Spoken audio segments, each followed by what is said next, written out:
Get highest carpet area up to 70% only in Jane's Home. Black Thunder, where fun never ends. Ooty Main Road, Mettupalayam, Tamil Nadu. குறைந்த விலை நிறைந்த தரம் தங்கள் தேவைகள் அனைத்தும் ஒரே இடத்தில் ஜெயச்சந்திரன். அண்ணா என்னை விட்டுருமான்னு கதற போது அக்கா தங்கச்சியோட பிறந்த ஒவ்வொருத்தரும் நான் பிச்சைக்காரனாக இருந்தாலும் கோட்டீஸ்வரனாக இருந்தாலும் சரி அழாமே இருக்க முடியும். எடப்பாடி போன்ற தலைவர்கள் மக்களை தவறாக புரிஞ்சுட்டு பழைய நிகழ்ச்சின்னு அதை மக்கள் மறந்துடுவாங்க. வழக்கு எங்களுடைய ஆட்சியில் தான் நடந்தது. சிபிஐக்கு உத்தரவிட்டதே நாங்கள் தான். இதை முறையாக விசாரிக்கணுன்ற அடிப்படையில் தான் அந்த உத்தரவிட்டிருக்கோம். யாருமே இதில் தப்பிக்க முடியாத அளவுக்கு ஒரு சரியான வழிமுறையை அதிமுக கடைபிடிச்சிருக்கு. அதுதான் பித்தலாட்டம். முதலே இப்போ எல்லா அக்யூஸ்டும் பிடிச்சிருக்க வேண்டியது. சிபிசிஐடி ஒரு சாதாரண போலீஸா எந்த குழந்தைய கேட்டால் கூட சொல்லுங்கள். காரணம் அதிமுக பிரமுகருடைய வீட்டு பிள்ளைகள் இதில் தலையிட்டு, அது மட்டும் இல்லை எடப்பாடி விட சீனியராக இருந்தவர்கள்லாம் நிகழ்ச்சிக்கு சம்மந்தப்பட்டவர்கள் அதிமுகவில் இருக்கிறார் என்ற காரணம் அவரால் ஒன்றும் பண்ண முடியாமல் மறைச்சாருன்றது தான் எல்லாருக்கும் தெரியுது. மிகப்பெரிய பாவம். இன்னைக்கு இருக்கிற இந்த அண்ணா யூனிவர்சிட்டி வழக்கையும் ஒப்பிட்டு பேசுகிறாங்க. ஏன்னா அதிமுகவும் அதையே கேட்குறாங்க. சிபிஐக்கு உங்களால் உத்தரவிட முடியுமா?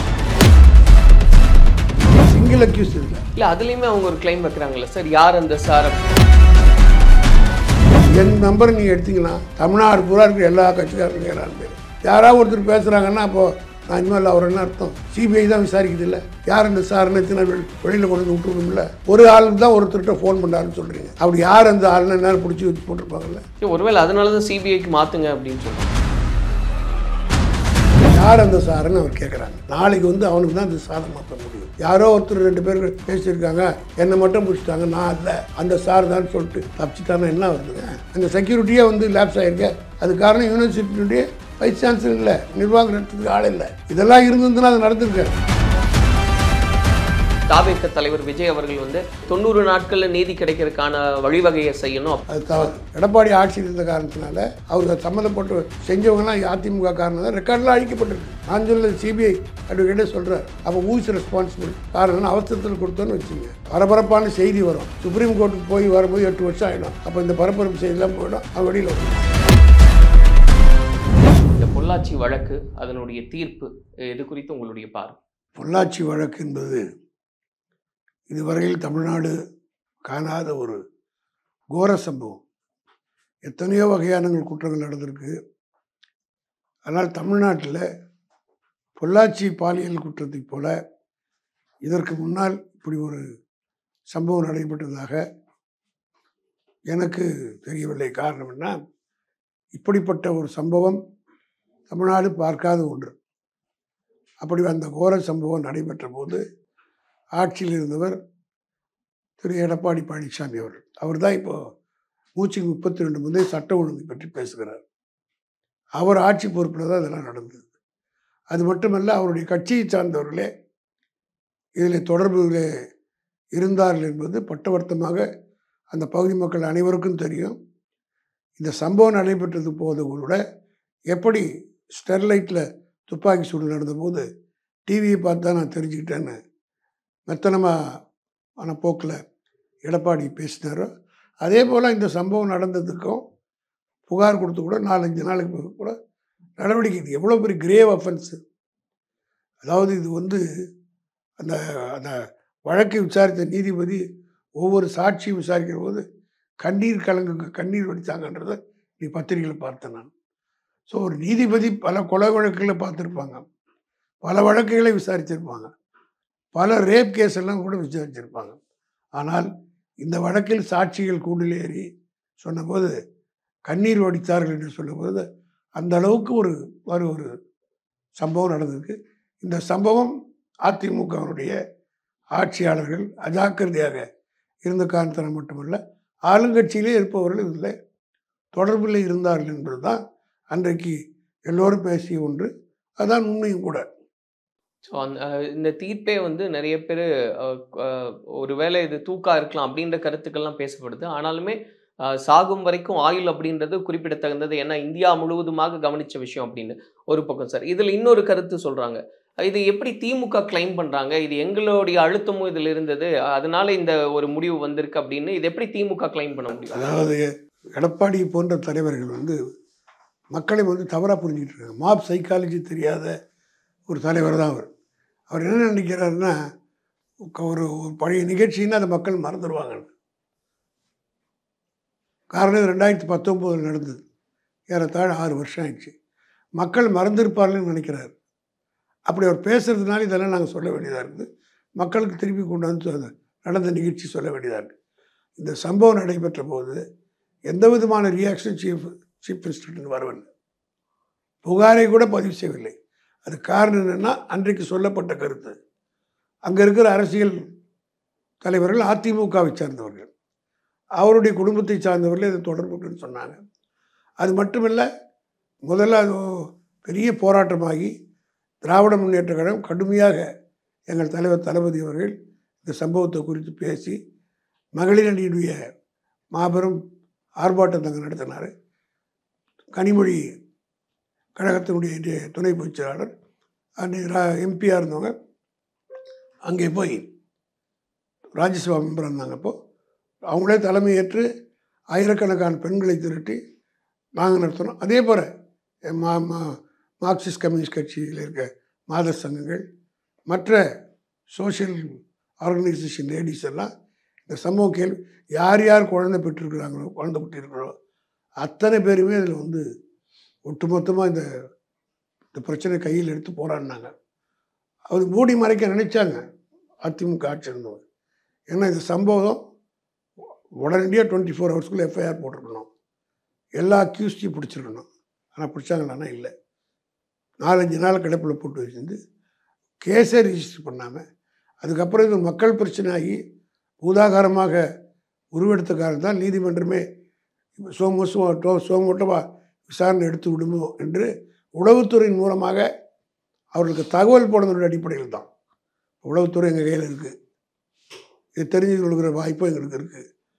அன்னைக்கு வந்து எடப்பாடி இதில் வந்து எடுக்கணுன்ற முடிவு எடுக்கலை. அவர் நீதிமன்றம் தலையிட்டு இதில் வந்து சோமோட்டோவை எடுத்து பெரிய பிரச்சனை ஆகிவிட போகிற சூழ்நிலை வந்ததுன்னு உளவுத்துறையின் மூலமாக அவர் தகவல் கிடைத்த காரணனால் டியூ டு கம்பல்ஷன், கட்டாயத்தின் காரணமாக வாய் பிடிச்சதோ மாங்காய் பிடிச்சதோன்னு சொல்ல மாதிரி பட்டுன்னு ஒரு எஃப்ஐஆர் போட்டு விட்டு ஒரு ஆக்ஷனுமே எடுக்கலை. உண்மையான குற்றவாளிகளை இதில் யார் யார் சம்மந்தப்பட்டிருந்தாங்களோ அத்தனை பேருமே அவங்க கைது செய்யலை. சும்மா ஒரு 4-5 பேரை எல்லாம் வெளி உலகுக்கு தெரிஞ்சவங்க செல்வாக்கு பெற்றவங்களாம் விட்டாங்க. அதிமுகவுடைய நிர்வாகியோ அதில் ஒருத்தர் இருந்தார், அவர் கைது செய்யலை.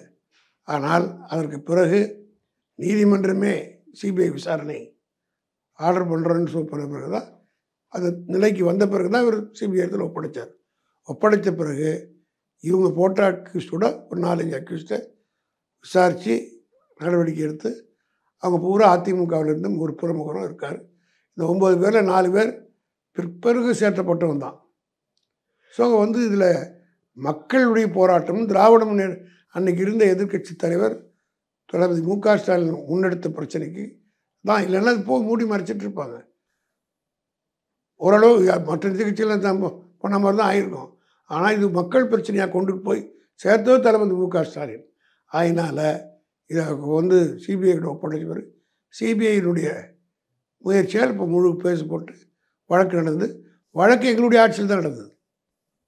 அவருடைய ஆட்சியில் வந்து ஆம வேகத்தில் தான் இருந்தது. அவர் இந்த சம்பவம் நடந்து 2 வருஷம் ஆட்சியில் இருந்தார்.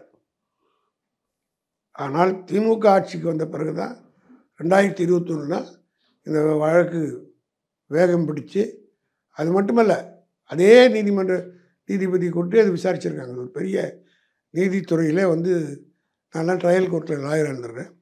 காரணம் என்ன, மேஜிஸ்ட்ரேட் அடிக்கடி மாற்றுவாங்க, 3 வருஷத்துக்கு ஒரு ட்ரிப்பு பெரிய அடிக்கலில் மாற்றுவாங்க. அப்படி மாற்றப்படுகிற ரொட்டீனாக மாற்றக்கூடியது. ஆனால் இந்த வழக்கில் இந்த வழக்கு வந்து ஒரே ஜட்ஜி நடத்தினால்தான் சரியாக வரும் என்று அரசு உணர்ந்த காரணத்தினால் அரசுடைய முயற்சியால் இந்த நீதிபதி மாற்றப்படாமல் அவரே தொடர்ந்து விசாரித்தனால்தான். ஏன்னா சாட்சி சொல்கிற போது நேரில் பார்த்து அந்த கண்ணீர் வடித்தவங்களுக்கு தான் அதனுடைய வலி தெரியும். நான் இன்றைக்கி விசாரிச்சுட்டு எனக்கு தான் அந்த ஃபீலிங், அந்த சீனை நான் பார்த்துருப்பேன். நீங்கள் நாளைக்கு வந்து விசாரிக்கும் போது உங்களுக்கு ரெக்கார்டு தான் தெரியும் ஒழிய அந்த பொண்ணு வடித்த கண்ணீர் உங்களுக்கு தெரியாது. ஆகினாலும் இந்த நீதிபதி இப்போ ஒரே நீதிபதி வடிக்கணும்னு சொல்லி போட்டு 6 வருஷமாக அந்த வழக்கு முடிஞ்ச பிறகு தான் வேறு இடத்துக்கு மாற்றுறாங்க. பொதுவாக 3 வருஷத்தில் நீதிபதிகள் மாற்றப்படுவார். ஆக இப்படிப்பட்ட நடவடிக்கைகள் எடுத்ததுனால தான் இந்த வழக்கு ஒரு நல்ல முடிவுக்கு வந்திருக்கிறது. இந்த வழக்கு குறித்து பேசணும் அப்படின்னா இதில் யாருமே பிறல் சாட்சி ஆகலை அப்படின்னு நிறைய விஷயங்கள் இதில் குறிப்பிடத்தகுந்ததாக இருக்குது சார். ஏன்னா அதிமுக அவங்களுடைய ஸ்டேட்மெண்ட் அப்படின்னு பார்க்கும்போது சிபிஐக்கு உத்தரவிட்டதே நாங்கள் தான், இதை வந்து முறையாக விசாரிக்கணுன்ற அடிப்படையில் தான் அந்த உத்தரவிட்டிருக்கோம், யாருமே இதில் வந்து தப்பிக்க முடியாத அளவுக்கு ஒரு சரியான வழிமுறையை அதிமுக கடைபிடிச்சிருக்கு. அதுதான் பித்தலாட்டன்ற நான் அப்படி எடுத்த உடனே அங்கே கொடுக்க வேண்டியதானே. மக்கள் போராடி இவங்க முதலே இப்போ எல்லா அக்யூஸ்டும் பிடிச்சிருக்க வேண்டியதானே. அப்போ தமிழ்நாடு போலீஸ் சிபிசிஐடி ஒரு சாதாரண போலீஸா? சிபிசிஐடி எப்படிப்பட்ட வழக்கெல்லாம் பண்ணுறேன். உதாரணம் நான் சொல்கிறேன், நம்ம சென்ட் தாமஸ் போலீஸ் இது ரயில்வே ஸ்டேஷனில் ஒரு பையன் அவனுடைய காதலியை ட்ரெயின் முன்னாடி தள்ளி அது பொண்ணு செத்து போச்சு. விசாரணைக்கு இந்த சர்க்கார் வந்த பிறகு இந்த சர்க்காரில் தான் நடந்தது. உடனடியாக தளபதி மு.க. ஸ்டாலின் தனி கோர்ட்டு போட்டு தனி ப்ராசிக்யூட்டர் போட்டார். இந்த ஒரு கேஸுக்காக ஒரு ப்ராசிக்யூட்டரை நியமிக்கிறதுன்றது வழக்கத்துக்கு கிடையாது. ஆனால் இந்த வழக்கை வந்து தனி கவனம் செலுத்தி நடக்கணுன்றதுக்காக ஸ்பெஷல் ப்ராசிக்யூட்டர் போட்டு வழக்கை நடத்தி அது தூக்கு தண்ணியை வாங்கி கொடுத்துருக்காரு. அதை இன்வெஸ்டிகேட் பண்ணதில் சிபிசிஐடி தான் பண்ணுச்சு. அது அவ்வளோ திறமை வாய்ந்தது தான் சிபிசிஐடி தமிழ்நாட்டு போலீஸில். அந்த போலீஸவே ஸ்கிப் பண்ணுறதுக்கு யார் காரணம் வந்திருப்பாங்க? குறிப்பாக அதிமுகவை சார்ந்தவங்க சேர்க்கப்படாததுக்கு என்ன காரணம்? எந்த குழந்தைய கேட்டால் கூட சொல்லட்டும். காரணம் அதிமுக பிரமுகருடைய வீட்டு பிள்ளைகள் இதில் தலையிட்டு, அது மட்டும் இல்லை, எடப்பாடி விட சீனியராக இருந்தவர்கள்லாம் அந்த இந்த நிகழ்ச்சிக்கு சம்மந்தப்பட்டவர்கள் அதிமுகவில் இருக்கிறார் என்ற காரணம் அவரால் ஒன்றும் பண்ண முடியாமல் மறைச்சாருன்றது தான் எல்லாருக்கும் தெரியுது. சிபிஐ பிறகு சேர்த்த பிறகு தானே இப்போ முழு வடியும் பெற்றது. அதான் சாட்சிகள் பரேட் நடத்துவாங்க. கொண்டாந்து இந்த சாட்சிகள் குற்றம் சாட்டப்பட்டு கொண்டாந்து பரேட் நடத்துவாங்க. உள்ள யார் யார் இருக்காங்களோ கைது செய்யப்பட்டவர்கள், இது யாரையும் அடையாளம் தான் அடையாளம்னு சொல்கிறது, அவங்கள அக்யூஸ்ட் விட்டு கூட அடையாளம் பண்ண சொல்லுவாங்க. அந்த பொம்பளை அந்த குழந்தைகள் 9 பேர் ஐடென்டிஃபை பண்ணிருக்கல. அப்போ வந்து வேணுமுன்னே இவங்க அந்த 4 பேரை மறைச்சிருந்தது யாருடைய குற்றம்? இது மிகப்பெரிய பாவம். அதாவது அந்த குழந்தைகள் அழுத குறைகள் பார்க்க, அண்ணா என்னை விட்டுருமான்னு கதற போது அக்கா தங்கச்சியோட பிறந்த ஒவ்வொருத்தரும் அவன் பிச்சைக்காரனாக இருந்தாலும் கோட்டீஸ்வரனாக இருந்தாலும் சரி அழாமே இருக்க முடியாது. எந்த குரலுக்கு ஒன்றாலும் நமக்கு தாங்கிக்கலாம். தாயும் தந்தையும் கூட பிறந்த சகோதரி கண்ணீர் வடிக்கிற போது யாராலும் இந்த பாசமலர் போன படங்கள்லாம் பார்த்துருக்கணும் எடப்பாடின்னு நினைக்கிறேன். அவரே ஏற்கனவே ஒரு மர்டர் கேஸில் அக்யூஸ்டாக இருந்தவர் தான். அதனால் அவர்கிட்ட இதெல்லாம் நீங்கள் அந்த தயவுதாட்சியெலாம் எதிர்பார்க்க முடியாது. ஆக இப்படி ஒரு சம்பவம் நடந்தது. உடனடியாக இந்த ஒரு கைது செய்யப்பட்டு இன்றைக்கி வந்து தீர்ப்பு நல்ல முறையில் நடந்திருக்கு. 4 வருஷம் இந்த அரசாங்கம், அதாவது வந்து நான் ஓப்பனாக சொல்கிறேன், நீங்கள் சொன்னீங்கல்ல ஒரு சாட்சி கூட ஆஸ்திரேலியா ஆகலை, பிற சாட்சியாக மாறலன்னு. இதே இவங்க இருந்து நடத்தியிருந்த கவர்மெண்ட் இருந்தால் பயமுறுத்தி ஆஸ்திரேலியா ஆக்கியிருப்பாங்க. அது இல்லாமல் திமுக செஞ்சிருச்சு. திமுக ஆட்சி இருந்த காரணத்தினால தான் தைரியமாக வந்து சில குற்றம் நமக்கு புகார் கொடுக்கறதுக்கு பின்னாடி நின்றவங்க ஆட்சியில் இருக்கிறாங்க. நமக்கு எந்த வகையான இதுங்கெல்லாம் மைனர் பசங்க தானுங்க, குழந்தைங்க தானுங்க. அதுவும் பெண்கள் கல்லூரியில் படிக்கிறவங்க, கல்யாணம் ஆகாதுங்க. அவங்களுடைய எதிர்காலத்தை பற்றி எல்லாம் இருக்குன்னு நினைக்கும் போது நமக்கே வீண் ரொம்ப நடந்து போச்சுன்னு சொல்லிட்டு எத்தனை பேர் போகிறது இருக்காங்க. அப்படி போயிருப்பாங்க. ஆனால் துணிச்சலாக வந்து சொல்வதற்கு காரணம் இங்கே சட்ட ஒழுங்கு இருக்கிறது என்பதற்கு இது ஒரு சான்றே போதும். ஒருத்தர் கூட ஆஸ்திரேலியா ஆகலைன்னு சொல்கிறோம்ல, இந்த ஒருத்தர் கூட ஆஸ்திரேலியா ஆகலைன்றதுக்கு காரணமே இங்கே வந்து லா அண்ட் ஆர்டர் சரியாக இருக்குது, காவல்துறை சரியாக செயல்படுகிறது, நமக்கு பாதுகாப்பு இருக்குதுன்றதுனால தான் தைரியமாக வந்து பாக்ஸில் சொல்லிட்டு போனாங்க. இப்போ இந்த தீர்ப்பு வெளிவந்த பிறகு சார் நிறைய பேர் ஒப்பீட்டளவில் வந்து இந்த பொள்ளாச்சி பாலியல் வழக்கையும் இன்னைக்கு இருக்கிற இந்த அண்ணா யூனிவர்சிட்டி வழக்கையும் ஒப்பிட்டு பேசுகிறாங்க. அதை எப்படி பார்க்குறீங்க? ஏன்னா அதிமுகவும் அதையே கேட்குறாங்க, சிபிஐக்கு உங்களால் உத்தரவிட முடியுமா அப்படி? இந்த வழக்கும் அந்த வழக்குக்கும் நிறைய வித்தியாசம். இது வந்து ஒரு குழந்தைகளை போய் பள்ளியில் இருக்கக்கூடிய மாணவிகளை எப்படியெல்லாம் பிளாக்மெயில் பண்ணியிருக்காங்கன்றது இப்போ பயமுறுத்திருக்காங்க, வீடியோ வச்சு பார்த்துருக்காங்க, ஃபோட்டோ பண்ணியிருக்காங்க. எல்லாம் படித்து பார்த்தா இன்னும் ஃபுல்லாக நான் ஜட்ஜ்மெண்ட்டு படிக்கலை. ஒவ்வொன்றுத்தையும் அங்கே வந்து இது ஒரு வித்தியாசமான க்ரைமாகவே இருக்குது. அப்போ ஒரு கேமரா வச்சுக்கின்னு கார் வச்சுட்டு ஒருத்தன் போகிறானாலே பணக்காரனெலாம் இருப்பான். ஏழை பசங்க யாரும் இந்த மாதிரி செய்யலை, கிரிமினல் செய்யலை. துண்ணு கொழுத்து போயிட்டு அப்பா அம்மாவனுடைய கோடிக்கணக்கில் சேர்த்து வச்ச பணத்தில் திமிரில் ஆணவத்தில் தலைகால் தெரியாமல் ஆடுது பாருங்க, தருதலைகள்னு சொல்லுவான். அந்த மாதிரி பிள்ளைகள் செய்திருக்கிற வேலை தான் இது. நல்ல வீட்டு பிள்ளை, அதாவது ஏழ்மையில் இருந்தால் இந்த மாதிரி எல்லாம் வராது. எப்படியோ வந்தது எப்படியோ இருக்கணுன்றான் பாருங்க.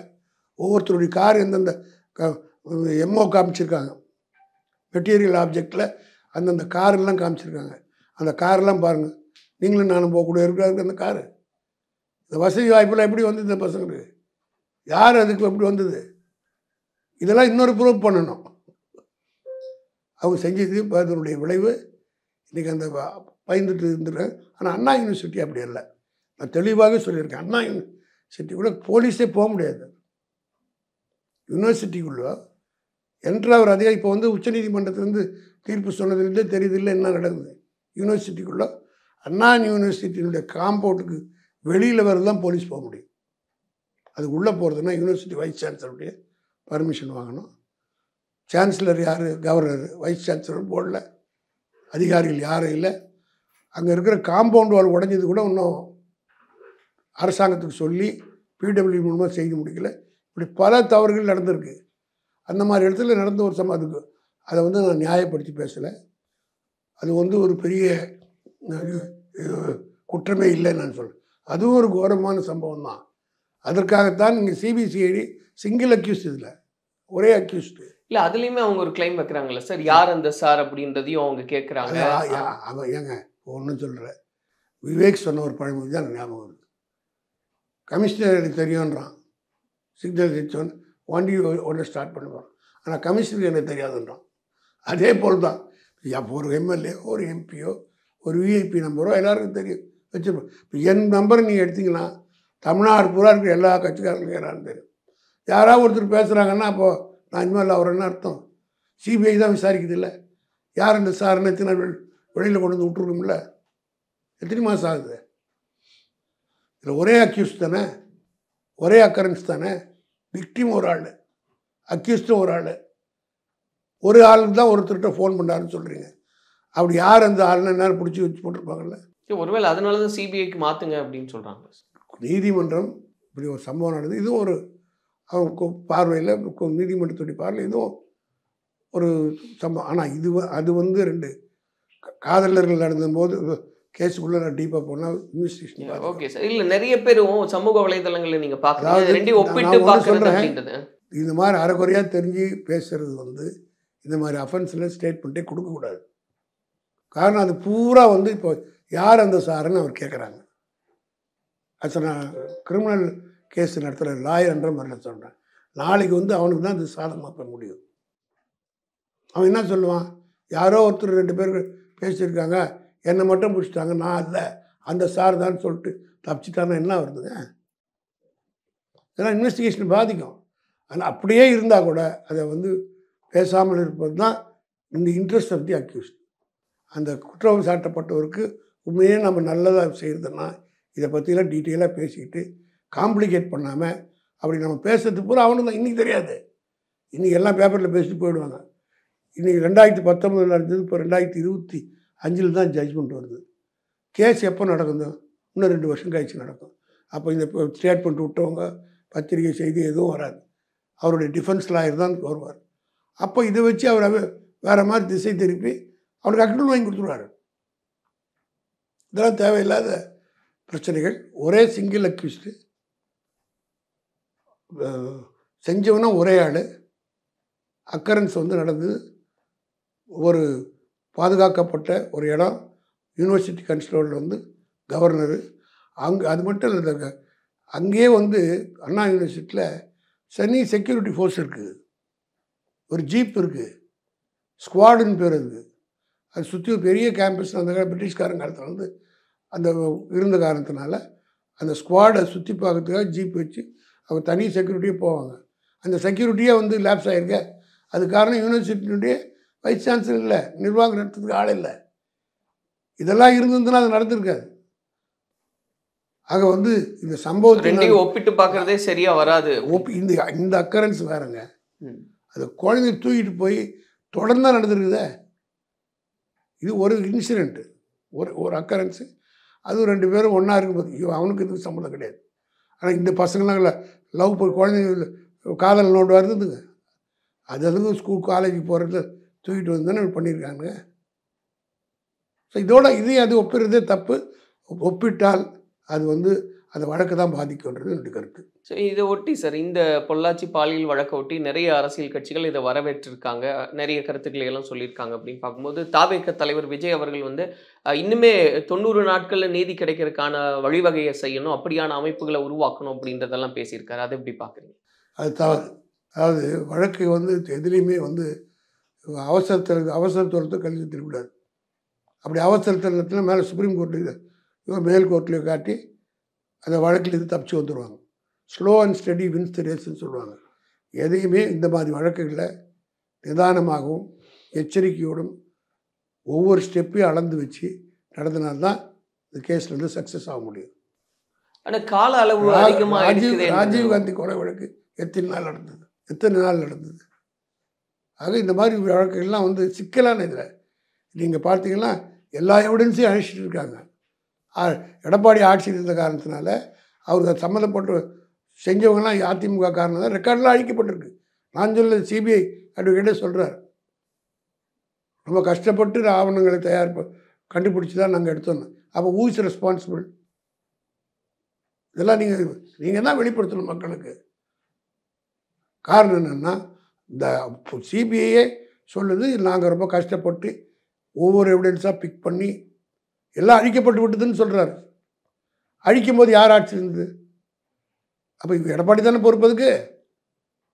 வைக்கேரியஸ் லைபிலிட்டின்னு சொல்லுவாங்க சட்ட ரீதியாக. அந்த மாதிரி he has to take responsibility. நான் சொல்ல சிபிஐ சொல்லுது. அதில் அவசர குளத்திலலாம் தள்ளி இந்த வழக்கில் முடிக்க முடியாது. ஒவ்வொரு வழக்குக்கும் அதுக்குரிய நேரங்கள் காலம் கொடுக்கணும். காரணம் அவசரத்தில் கொடுத்தோன்னு வச்சுங்க, 20 நாள் வழக்கு முடிக்கப்படுதுன்னா பரபரப்பான செய்தி வரும். சுப்ரீம் கோர்ட்டுக்கு போய் வரும்போது 8 வருஷம் ஆகிடும். அப்போ இந்த பரபரப்பு செய்திலாம் போயிடும், அவன் வெளியில் வந்துடுவான். ஸோ அப்போ அதுக்கு அந்த கால அவகாசம் எடுத்துக்கும். உரிய காலத்தோடு நடக்கணும், டிலே பண்ணக்கூடாது. வாண்டன்லி டிலேங்கன்னா அது தப்பு. இதில் எது டிலே நடக்கலை. எல்லா விதமானது அது கஷ்டப்பட்டு ஆவணங்கள்லாம் தயார் பண்ணுங்க. ஆவணம் தயார் பண்ண பிறகு அது ப்ரூவ் பண்ணணும். ப்ரூவ் பண்ணுறது கஷ்டம். அதுக்கப்புறம் அவருக்கு வாதாடுற வக்கீலும் கிராஸ் பண்ணுவாங்க. அவங்கவுங்க என்னென்ன டவுட்ஸ் கிளியர் பண்ணுறாங்களோ அவன் அட்ஜெக்ட் வாய்தாவாக கேட்பாங்க. இந்த ரெக்கார்டு நான் போய் படித்து பார்த்துட்டு கிளையண்ட்டோட டிஸ்கஸ் பண்ணிவிட்டு நான் வரணும்னு சொல்லுவாங்க. இதெல்லாம் இருக்குது. அதனால் அந்த நீதிபதி உண்மைப்படி எல்லாருக்கும் ஆம்பிள் எந்த வழக்கு நடந்ததில் எந்த விதமான குறையும் யாரும் சொல்ல முடியாத அளவுக்கு நடத்தியிருக்கிறது தான் ப்ராசிக்யூஷன் சொல்கிறது, டிஃபென்ஸ் லாயர்னு சொல்கிறாங்க. அதனால் இது ஒரு ஃபேர் ஜட்ஜ்மெண்ட்டு. இப்படித்தான் இது ஒரு சமுதாயத்தில் ஒரு பெரிய விழிப்புணர்ச்சியை ஏற்படுத்தி. இன்றைக்கி கூட பத்திரிகையில் பார்க்குறேன், எங்கே ஒருத்தன் பண்ணியிருக்காங்க. இப்படிப்பட்ட சமுதாயத்துக்கு இவ்வளோ தண்டனை வாங்கி கொடுத்து எல்லாம் டிவியில் போட்டு காட்டி லைஃப் லாங் எல்லாம் பசங்க, சின்ன பசங்க, அந்த பசங்களை பார்த்தாலும் கஷ்டமாக இருக்குது. ஏதோ ஒரு திமிரில் அதிகாரம் இருக்குது, ஆட்சி இருக்குது, நம்மளை காப்பாற்றிடுவாங்க. இதுமாரி இது ஒரு பெரிய பாடம். அரசியல்வாதிகளோட குடும்பத்தில் இருக்கிறவங்களுக்கும் நானும் ஒரு அரசியல்வாதி, அந்த வகையில் சொல்கிறேன். எவ்வளோ பெரிய ஆளாக இருந்தாலும் தவறு செய்தால் எங்கேயா போய் மாட்டிப்போம். அப்போ யாராலையும் நம்மளை காப்பாற்ற முடியாதுன்ற எண்ணம் எல்லார் மனிதனும் பதியக்கூடிய அளவுக்கு இந்த ஜட்ஜ்மெண்ட் வந்துடுச்சு. எல்லாருக்குமே சாதாரண பாமர மக்கள் மட்டுமல்ல, பெரிய இடத்து பிள்ளைகளுக்கு ஆட்சி அதிகாரம் படைச்சிருக்குன்னு நினைக்கக்கூடிய யாராக இருந்தாலும் இவர் காப்பாற்றிடுவார், அவர் காப்பாற்றிடுவார் என்ற எண்ணமே நீ யார் மனசில் வரக்கூடாது. யாராலையும் காப்பாற்ற முடியாது. நீதியின் முன்னால் யாரும் தப்பிக்க முடியாதுன்ற ஒரு அருமையான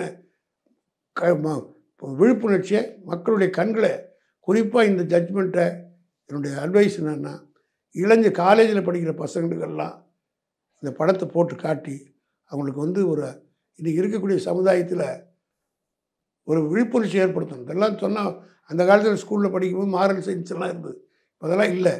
இப்போ டெக்னாலஜி வளர்ந்ததுனால அதே நேரத்தில் தவறுகள் நடக்குது. இது போன்ற இளையத்த டீனேஜர்ஸ் 20 வயசு 21 வயசுக்கு இருக்கக்கூடிய ஆண்கள் கல்லூரிகள்லாம் இதை இந்த ஜட்ஜ்மெண்ட்டெல்லாம் விளக்கி பேசி, ஒரு பேச்சாளர் இருக்காங்க காலேஜில் எடுக்கிறாங்கள, அவங்களே எடுத்து சொல்லணும். சொன்னால் தான் ஒரு பய உணர்வு வரும். பாருங்க, எவனோ ஒருத்தர் ரோட்டில் போகிறோம், இன்றைக்கி ஒருத்தனை ஒரு பரோட்டா கடைக்காரன் ஒருத்தர் ஒரு பொண்ணு வந்துச்சுன்னு முதல் படிச்சிடறாங்க. அதனால் இது வந்து இந்த மாதிரி ஒரு கவர்மெண்ட்டால் இதெல்லாம் மொத்தமே செய்ய முடியாது. ஒரு விழிப்புணர்ச்சி வரணுன்றதுக்காக தான் இப்படிப்பட்ட ஜட்ஜ்மெண்ட் கேட்டாங்க. இதெல்லாம் மாரல் பனிஷ்மெண்ட்டு தான். என்ன கேட்டால் வந்து சட்ட ரீதியாக நியாயமா இல்லையான்றதெல்லாம் நம்ம போகக்கூடாது. மாரல் பனிஷ்மெண்ட் தேவை. இப்போ அண்ணா யூனிவர்சிட்டி சம்பவத்தை பற்றி சொல்கிறாங்க. நான் வந்து அண்ணா யூனிவர்சிட்டியுடைய நிலவரத்தை சொல்லிட்டேன், ஸ்டேட் போலீஸ்க்கே இல்லைன்னு. ஆனால் இந்த சம்பவத்துக்கு பிறகு சட்ட திருத்தமே கொண்டு வந்து தமிழ்நாட்டு முதலமைச்சர் தளபதி மு.க. ஸ்டாலின் அவர்கள் தூக்கு தண்டனையை கொண்டு வந்து ஒவ்வொரு சின்ன அப்படி தொட்டு பேசினா கூட என்ன தண்டனை, இது மாதிரி கிரேவாக பண்ணால் தூக்கு தண்டனை அப்படின்ற ஒரு சட்டத்தையே உருவாக்கி இன்றைக்கி ஒரு அவேர்னஸ் உருவாக்கியிருக்கார். இதெல்லாம் காரணம் என்னென்னா, சட்டம் போடுறதால் மட்டும் இல்லை, சட்டம் போடுறது வந்து மக்களுக்கு அதை வந்து ஒரு விழிப்புணர்ச்சி ஏற்படுத்தணும். இவ்வளோ கடுமையாக சட்டங்கள் ஆக்கப்பட்டிருக்குது. ஆக இந்த சட்டங்களில் ஒரு ஒரு சட்டத்தையே உருவாக்கி ஒரே ஒரு சம்பவம். இப்போ நான் கேட்குறேன், எடப்பாடி அந்த இதில் பொள்ளாச்சி சம்பவம் நடந்தது, இது மாதிரி ஏதாவது ஒரு ஸ்டெப் எடுத்தார் அவர்? குற்றவாளிகளை காப்பாற்றுவதுக்கு என்ன வழின்னு தான் பார்த்தார் ஒழிய, குற்றத்தை செய்பவனுக்கு எப்படி கடுமையான தண்டனை கொடுக்கணுன்றதுக்குரிய அப்படி ஒரு சிந்தனையும் அவர் வரலையே. ஸோ இந்த தீர்ப்பு அப்படின்றது யாராவது தவறு செய்யணும்னு நினைக்கிறவங்களுக்கு ஒரு அச்சத்தை ஏற்படுத்தும். ஆமாம். நன்றி நன்றி sir. Get highest carpet area up to 70% only in Jane's Home. Black Thunder, where fun never ends. Ooty Main Road, Mettupalayam, Tamil Nadu. குறைந்த விலை, நிறைந்த தரம். தங்கள் தேவைகள் அனைத்தும் ஒரே இடத்தில். ஜெயச்சந்திரன்.